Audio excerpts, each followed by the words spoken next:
handily kept the team relevant when Caitlin Clark was hurt. Now, it sucked that she got hurt, but hell, Kelsey Mitchell was hurt. She got a super max. We can't act like Kelsey Mitchell wasn't carried off the damn court. Now, with all that being said, man, let's dive into this story, and we're going to react to what Sophie had to say on her podcast today, because this right here really pissed me off that they did this to the Sophinator, bro. Thought it would. Nope. Okay, sorry. No, it's okay. I think, sorry. No, it's fine because it's tough. Sophie Cunningham addressed her contract situation and first impressions of training camp on her podcast, and what she shared has added a new layer to the conversation surrounding the Indiana Fever heading into the season. On her off-season contract negotiation, Cunningham did not hold back. She indicated that the process was frustrating, particularly given that she was coming back from a significant injury and had not been in front of teams during her recovery. Okay, sorry. No, it's okay.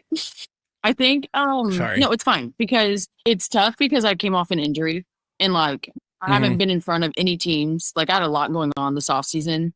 And I was fully cleared. They had all the doctors. They had the numbers and everything. But if you don't get in front of these people, then it's like, hey, are you actually good? And so what? I'm not even going to lie to you. That was a little kind of frustrating because I'm so they basically questioned Sophie doctors. You sure you good to go?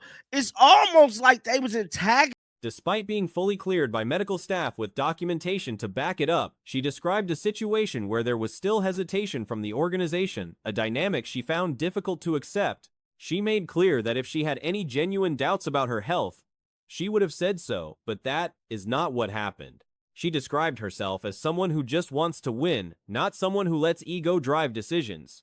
Sophie doctors. You sure you good to go? It's almost like they was antagonizing her not to come back.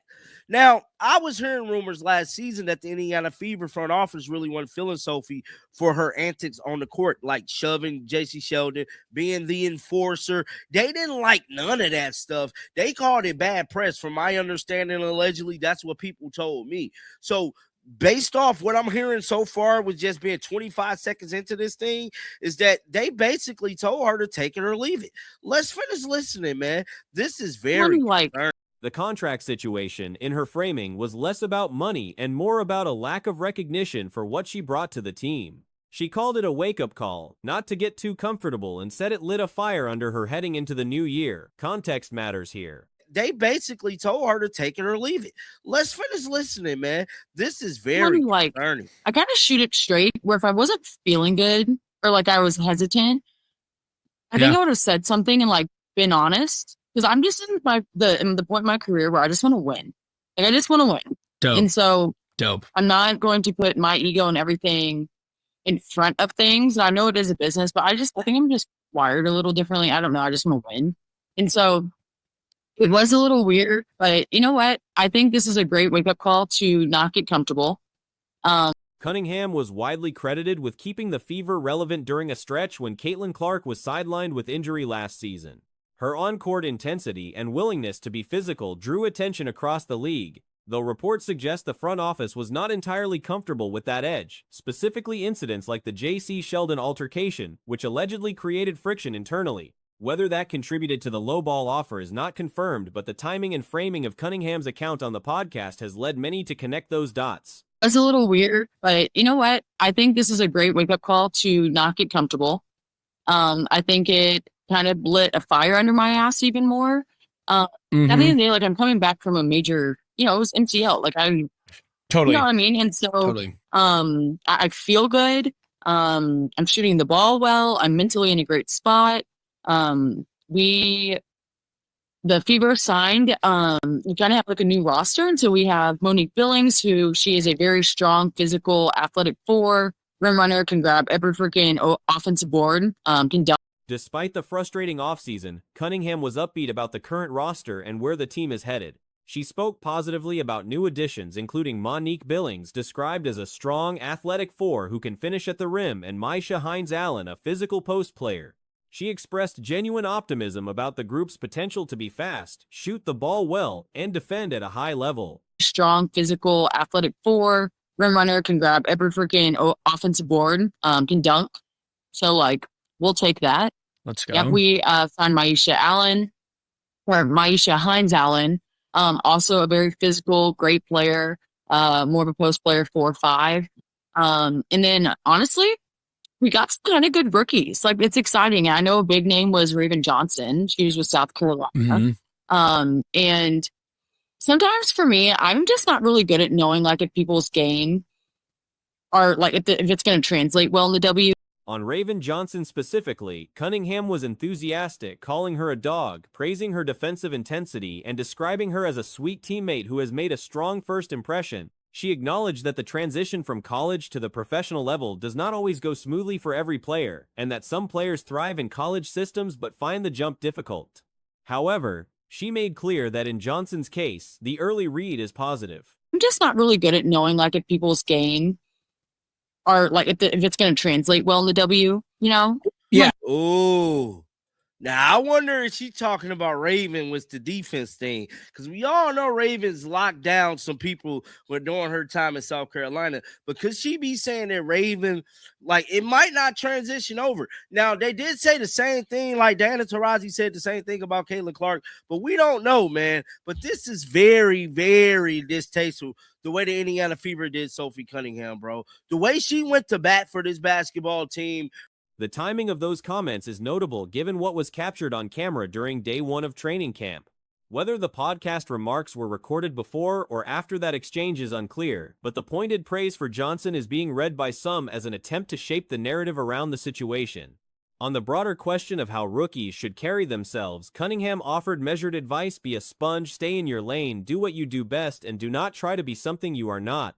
The way the Indiana Fever did Sophie Cunningham, bro. The way she went to bat for this basketball team when they didn't have nobody that was stepping up for Caitlin Clark. Kelsey Mitchell was there. She didn't do nothing. Aaliyah Boston, love her to death, but she didn't do shit. Lexi was the only one that remotely tried, to tell players to chill out and do a little things like that. But overall, Sophie came and she stood on business. So to me, they should have rewarded her with more money. I think that's fascinating for all sports. Like, yeah. Some people. She noted that training camp is nerve-wracking for first-year players and that the best approach is to focus on the specific things that earned a roster spot. Regarding Caitlin Clark, Cunningham gave a brief but positive assessment, noting that Clark had stayed active through USA basketball commitments, is healthy, and looked good in the early going. Cunningham also said that at 29, she personally feels better physically than she ever has, which adds to the sense that she is entering this season with something to prove after how the offseason unfolded. Mouth during CBA negotiations. Anybody remember that? During CBA negotiations, Natasha Cloud was always dropping these videos out there like this one. Natasha Cloud, brutally honest, calls out the WNBA.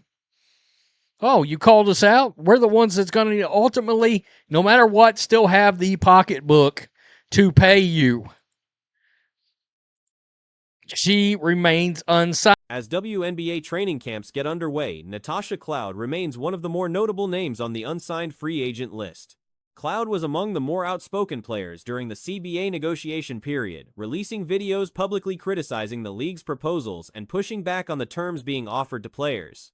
With those negotiations now concluded and rosters taking shape, she has yet to land with a team. She remains unsigned. How about here? This was March 2nd. Natasha Cloud responds to the WNBA's new CBA proposal and brings up her issues. Keep in mind, folks, she was running her mouth about them not wanting to pay enough. How about not paying anything? Uh-oh. How about not paying anything? Because if you... The New York Liberty, her most recent employer, did not bring her back. That decision came as the Liberty were simultaneously working through a series of contract agreements with their core players, agreements that involved several stars voluntarily leaving money on the table in order to keep the roster competitive under the salary cap. Because if you guys do not realize this, Natasha Cloud has got no contract. She has not been re-signed. The New York Liberty, and we'll get to them in a minute, despite being very creative and their superstars not taking all the money they could possibly get. And they have built what looks like, on paper, a juggernaut in New York. Breanna Stewart and Jonquel Jones, both eligible for the $1.4 million Supermax under the new CBA, each signed 3-year standard max deals worth $1.1 million in the 2026 season. Sabrina Ionescu also came in at the standard max level rather than the Supermax. Liberty said no. It looks like we don't have enough money for Natasha Cloud, which, as you can expect, set Natasha Cloud off into an insane rant. I've given my heart to every team and community I've been a part of, never fully knowing if the impact I hoped for was truly felt. In this moment, though, between Stewart and Ionescu alone, the gap between what they were eligible for and what they signed for amounts to roughly $400,000, enough to fund a meaningful depth piece or facilitate an additional signing. Satou Sabali, who came over from the Phoenix Mercury, was similarly eligible for a standard max but signed below that threshold, $815,000 in 2026 and $855,750 in 2027. Receiving so much love, support, and advocacy means everything. It's a powerful reminder the impact I've wanted you to make beyond the court is real and aligned with what I believe God has called me to do through this game. Well, you're a Marxist, so don't bring up God. All right? Marxists you are a full-blown Marxist. Don't even bring up God. That's not part of your vernacular. I'm okay, just... Sabali addressed the decision directly at a Liberty press conference, acknowledging she could have commanded a larger deal elsewhere. The calculation for her came down to prioritizing a championship opportunity over maximum individual earnings. Not part of your vernacular. I'm okay just taking things in, even if they weren't what I expected, and trusting I'll be okay. So, no contract at all. Even while this headline drops, Liberty stars are taking major pay cuts to chase a WNBA title.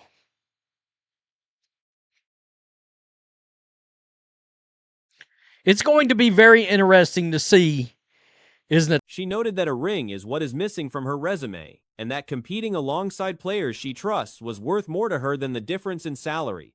Rebecca Allen also re-signed, coming in at $350,000. Going to be very interesting to see is Natasha Cloud, because we got to remember something.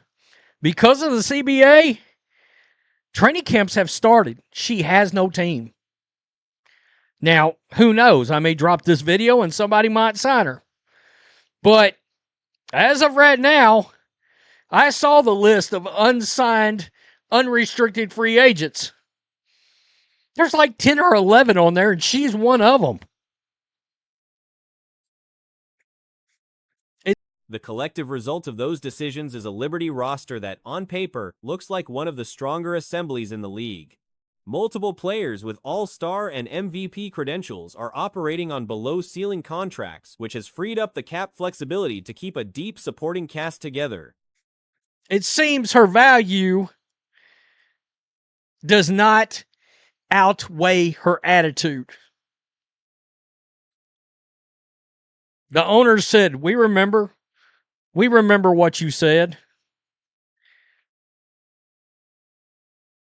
Liberty Stars taking major pay cut. I know a lot of people have been wondering about salaries involving the Liberty, so I thought I would include this. For Cloud, the situation heading into training camp is straightforward. She is one of roughly 10 to 11 unrestricted free agents still without a contract as rosters finalize. Whether a team makes a move for her before the season begins remains to be seen, but the window is narrowing.